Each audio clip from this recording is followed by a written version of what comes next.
Sexta-feira da quarta semana da Páscoa. Eu sou o Padre Pedro Paulo e começamos agora mais um programa, a Bíblia no Mundo de hoje. Nesta sexta-feira, como em todas as outras do nosso programa,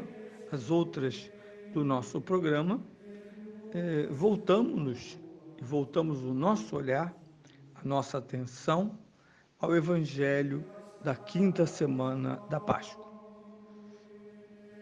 Estamos sob a trilha do Evangelho de São João, na qual permanecemos ainda mais um domingo, e lá está o Evangelho do capítulo 15, sua primeira parte, versículos 1 a 8.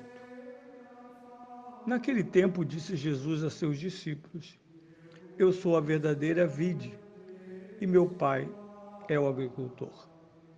Ele corta todo ramo que, estando em mim, não dá fruto, e limpa todo aquele que dá fruto, para que dê ainda mais frutos. Vós já estáis limpos por causa da palavra que eu vos anunciei. Permanecei em mim, e eu permanecerei em vós.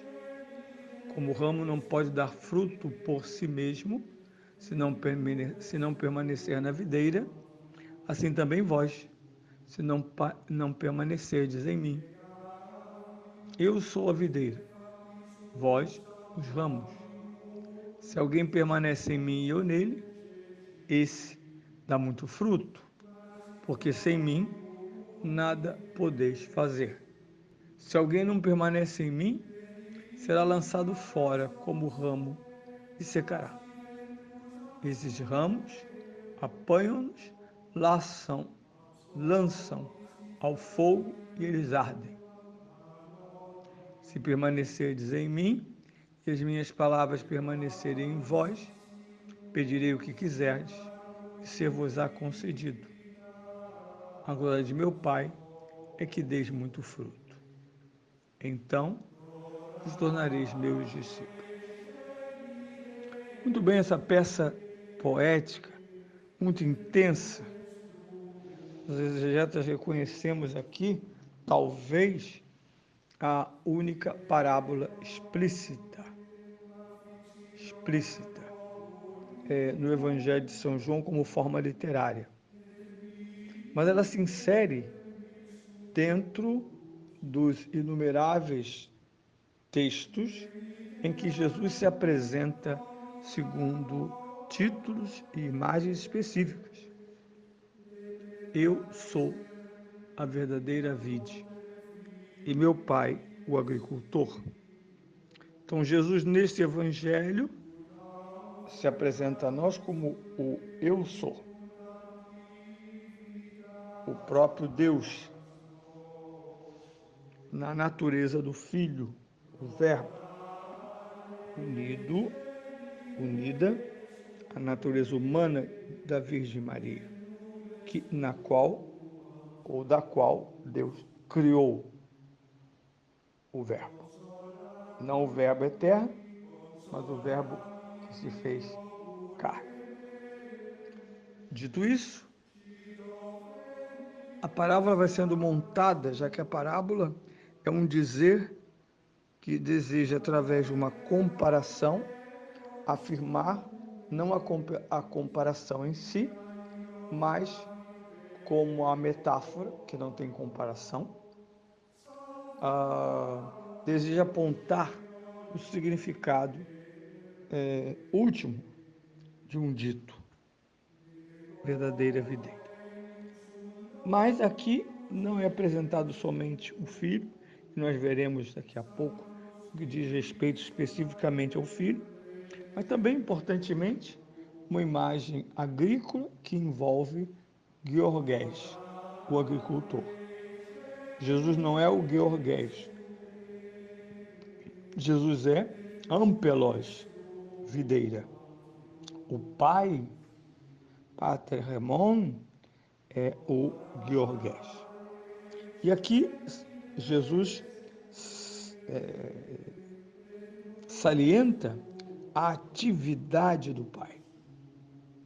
Porque ao Georgés cabe o trabalho na vinha, que é dele mesmo. Nada estranho, se indo às parábolas dos sinóticos, um proprietário, um senhor, um rei, planta uma vinha, cerca de cuidados, cresça e dê muito fruto. O senhor, segundo os sinóticos, deve, por ser dono da vinha, torná-la campo fértil, esperar frutos abundantes e doces, prover o vinho, característico da mesa mediterrânea. Por isso, é ele quem cultiva. E apresentam-se duas formas do cultivo do pai, o agricultor.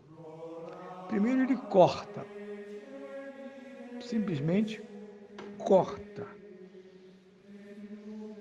galhos mortos que estando ainda em contato com a videira, eles interrompem o fluxo da seiva. Claro que Jesus é um homem mediterrâneo, e como os mediterrâneos atuais, ele conhece bem e descreve perfeitamente, óbvio, o funcionamento do agricultor, né, e da videira. Nós sabemos que a cada estação, antes de retomar o caminho da cultivação das parreiras, ele precisa, primeiro, cortar galhos velhos ou mortos, porque eles impedem a livre circulação da seiva por todo o caule.